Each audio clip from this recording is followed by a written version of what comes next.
ಇನ್ನು ಕಲಬುರಗಿ ಕ್ಷೇತ್ರದಲ್ಲಿ ರಾಧಾಕೃಷ್ಣ ದೊಡ್ಮನಿ ಪರವಾಗಿ ಪ್ರಚಾರ ಅಬ್ಬರದಿಂದ ಕೂಡಿದೆ. ಡಿಸಿಎಂ ಡಿಕೆ ಶಿವಕುಮಾರ್ ಅವರು ಕೂಡ ರಾಧಾಕೃಷ್ಣ ದೊಡ್ಮನಿಯವರ ಪರವಾಗಿ ಪ್ರಚಾರ ಮಾಡಿದ್ದಾರೆ.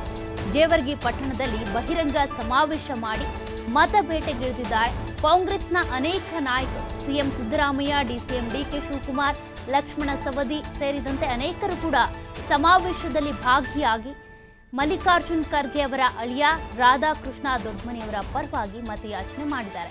ಸಮಾವೇಶದಲ್ಲಿ ಭಾಗಿಯಾಗಿರುವಂತಹ ಸಂದರ್ಭದಲ್ಲಿ ಪ್ರತಿಯೊಬ್ಬರು ಕೂಡ ಭಾಷಣದ ಅಬ್ಬರದಲ್ಲಿ ಕಾಂಗ್ರೆಸ್ ಗ್ಯಾರಂಟಿಗಳ ಬಗ್ಗೆ ಮಾತನಾಡಿದ್ದಾರೆ.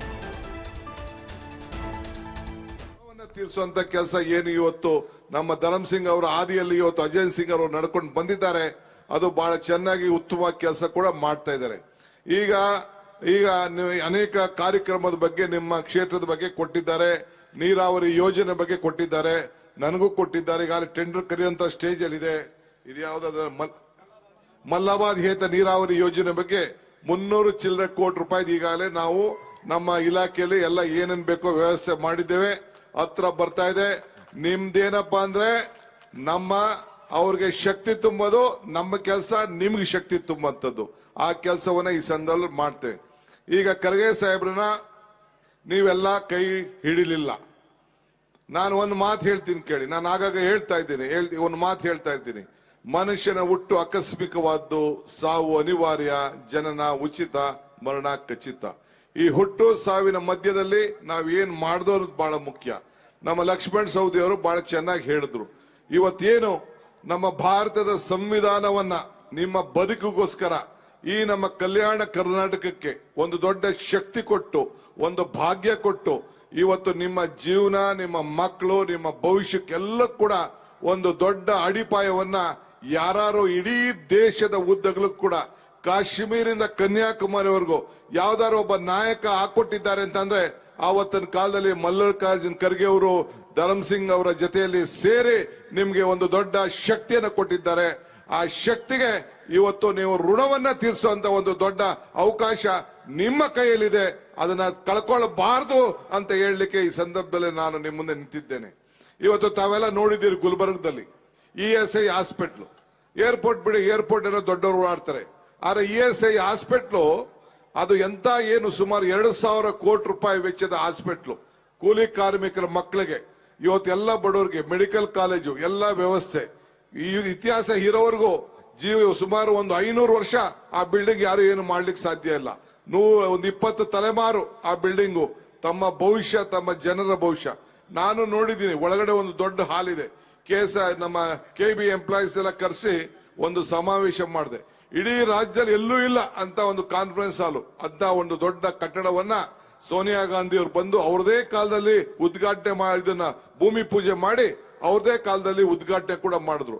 ಇಂಥದ್ದು ಇಡೀ ರಾಜ್ಯಕ್ಕೆ ಅವರ ಕಾಲದಲ್ಲಿ ಕಾರ್ಮಿಕ ಇಲಾಖೆಗೆ ಅವರ ಜವಾಬ್ದಾರಿ ಸಿಕ್ಕಿದಾಗ, ಅವರ ಕಾಲದಲ್ಲಿ ರೈಲ್ವೆ ಇಲಾಖೆ ಜವಾಬ್ದಾರಿ ಸಿಕ್ಕಿದಾಗ ಅನೇಕ ಇಂಥ 100 ಯೋಜನೆಗಳನ್ನು ಮಾಡಿ ಈ ದೇಶಕ್ಕೆ ಒಂದು ಕೊಡುಗೆಯನ್ನು ಕೊಟ್ಟಿದ್ದಾರೆ. ನಮ್ಮ ಕಾಂಗ್ರೆಸ್ ಪಕ್ಷ ಕಷ್ಟ ಕಾಲದಲ್ಲಿ ಇದ್ದಂತ ಸಂದರ್ಭದಲ್ಲಿ ಹಿಂದೆ ವಿರೋಧ ಪಕ್ಷದ ನಾಯಕರಾಗಿ, ಇವತ್ತು ಕೂಡ ವಿರೋಧ ಪಕ್ಷದ ನಾಯಕರಾಗಿ ಅವರು ಮಾಡಿದಂತ ಸೇವೆ ಬಹುಶಃ ರಾಜ್ಯದ ಇತಿಹಾಸಕ್ಕೆ ಒಂದು ದೊಡ್ಡ ಶಕ್ತಿಯನ್ನ ಇವತ್ತು ಕೊಟ್ಟಿದ್ದಾರೆ. ಅದಕ್ಕೆ ಇವತ್ತು ನಾವೆಲ್ಲ ಬಂದಿರೋದು ಅವರ ಕೈಯನ್ನ ನೀವು ಬಲಪಡಿಸಬೇಕು ಅಂತ ಹೇಳಲಿಕ್ಕೆ ನಾವು ಇಲ್ಲಿಗೆ ಬಂದಿದ್ದೇವೆ. ಅವ್ರಿಗೆ ಶಕ್ತಿಯನ್ನ ಕೊಡಬೇಕು ಅಂತ ಹೇಳಲಿಕ್ಕೆ ಬಂದಿದ್ದೇವೆ. ನಿಮ್ಮ ಸ್ಫೂರ್ತಿ ನೋಡಿದ್ರೆ ನನಗೆ ಬಹಳ ಸಂತೋಷ ಆಗ್ತದೆ. ನಾವು ಇವತ್ತು ನಾನು ಮಲ್ಲಿಕಾರ್ಜುನ್ ಖರ್ಗೆ ಸಾಹೇಬ್ರು AICC ಅಧ್ಯಕ್ಷ ಇದ್ದಾರೆ, ನಾನು ರಾಜ್ಯ ಅಧ್ಯಕ್ಷ ಇದ್ದೀನಿ. ನಾನು ಸಿದ್ದರಾಮಯ್ಯನವರು ನಿಮ್ಗೆ 5 ಗ್ಯಾರಂಟಿ ಬಗ್ಗೆ ನಾವು ಮಾತು ಕೊಟ್ಟಿದ್ದು ಇವತ್ತು ನುಡಿದಂತೆ ನಡೆದಿದ್ದೇವೆ. ಏನು ನನ್ನ ತಾಯಂದಿರಿಗೆ, ನನ್ನ ಹಿರಿಯರಿಗೆ ಎಲ್ಲರೂ ಕೂಡ ಇವತ್ತು ಏನು ನಾವು ಮಾತು ಕೊಟ್ಟಿದ್ದೋ ಎಲ್ಲ ಸಂಪೂರ್ಣವಾಗಿ ಸಿದ್ದರಾಮಯ್ಯ ಸಾಹೇಬ್ರು ಆ ಯೋಜನೆಗಳ ಬಗ್ಗೆ ಹೇಳ್ತಾರೆ. ನಾನೇನು ಹೆಚ್ಚಿಗೆ ಏನು ಹೇಳ್ಬೇಕಾಗಿಲ್ಲ. ಎಲ್ಲರಿಗೂ ಕೂಡ ಯೋಜನೆ ತಲುಪಿದೆ ತಾನೇ, ಕೊಟ್ಟು ಮಾತು ಉಳಿಸ್ಕೊಂಡೋ ತಾನೇ, ಅಷ್ಟೇ ಸಾಕು. ಬಿಜೆಪಿಯವ್ರು ಏನಾದ್ರು ಉಳಿಸ್ಕೊಂಡ್ರ? ನಿಮ್ಮ ಅಕೌಂಟ್ ದುಡ್ಡು ಬಂತ? ನಿಮ್ಮ ಆದಾಯ ಏನಾದ್ರು ಡಬಲ್ ಆಯ್ತಾ? ಸಾಲ ಮನ್ನಾ ಏನಾರು ಆಯ್ತಾ? ಅದಕ್ಕೆ ನೀವು ಕೇಳಬೇಕು ಬಿಜೆಪಿಯವ್ರಿಗೆ. ಆಮೇಲೆ ಹಿಂದೆ ಎಲ್ಲ ಹೆಣ್ಮಕ್ಳು ತಾಯಿಂದಿರು ಬಿಜೆಪಿಗೆ ಯಾರು ವೋಟ್ ಹಾಕಿದ್ರು, ಅವ್ರ ಮನೆಯವರೆಲ್ಲ ದುಡ್ಡು ಇಸ್ಕೊತಾ ಇದ್ದಾರೆ ತಾನೇ. 2,000 ರೂಪಾಯಿ 10 kg ಅಕ್ಕಿ ಅವ್ರಿಗೂ ಬರ್ತಾ ಇದೆ ತಾನೇ. ಬಸ್ಸಲ್ಲಿ ಫ್ರೀಯಾಗಿ ಓಡಾಡ್ತಾ ಇದ್ದಾರೆ ತಾನೇ. ಅದೆಲ್ಲ ನೀವು ಕೇಳಬೇಕು. ಇಂಥದ್ದು ಕಾಂಗ್ರೆಸ್ ಸರ್ಕಾರ ಮಾಡಿದೆ. ಉಪಕಾರ ಸ್ಮರಣೆ ಇರಬೇಕು. ಉಪಕಾರ ಸ್ಮರಣೆ ಇಲ್ಲ ಅಂದ್ರೆ ಯಾರು ಏನು ಮಾಡ್ಲಿಕ್ಕೆ ಸಾಧ್ಯ ಇಲ್ಲ. ಆದ್ರಿಂದ ಇವತ್ತು ಧರ್ಮಸಿಂಗ್ ಅವರು ಕೂಡ ಅಜಾತ ಶತ್ರುವಾಗಿ ಈ ಕ್ಷೇತ್ರದಲ್ಲಿ ನೀವು 8-9 ಬಾರಿ ಅವ್ರನ್ನ ಗೆಲ್ಸಿದಿರಿ, ಕಳಿಸಿದಿರಿ, ಸೇವೆ ಮಾಡಿದಿರಿ. ಈ ರಾಜ್ಯದ ಜನತೆಗೆ ಮುಖ್ಯಮಂತ್ರಿಯನ್ನು ಕೂಡ ತಾವು ಮಾಡಿದಿರಿ. ಒಂದು ದೊಡ್ಡ ಶಕ್ತಿಯನ್ನ ಈ ರಾಜ್ಯಕ್ಕೆ ನಿಮ್ಮ ಕ್ಷೇತ್ರದಿಂದ ತುಂಬಿದಿರಿ. ಆದ್ರೆ ಮತ್ತೆ ಹೋದ್ ಸತಿ ಆದಂತ ಅನ್ಯಾಯ ಮತ್ತೆ ಆಗ್ಬಾರ್ದು.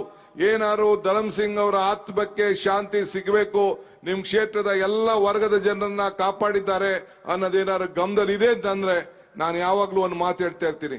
ಕಾಂಗ್ರೆಸ್ ಶಕ್ತಿ ಈ ದೇಶದ ಶಕ್ತಿ, ಕಾಂಗ್ರೆಸ್ ಇತಿಹಾಸ ಈ ದೇಶದ ಇತಿಹಾಸ.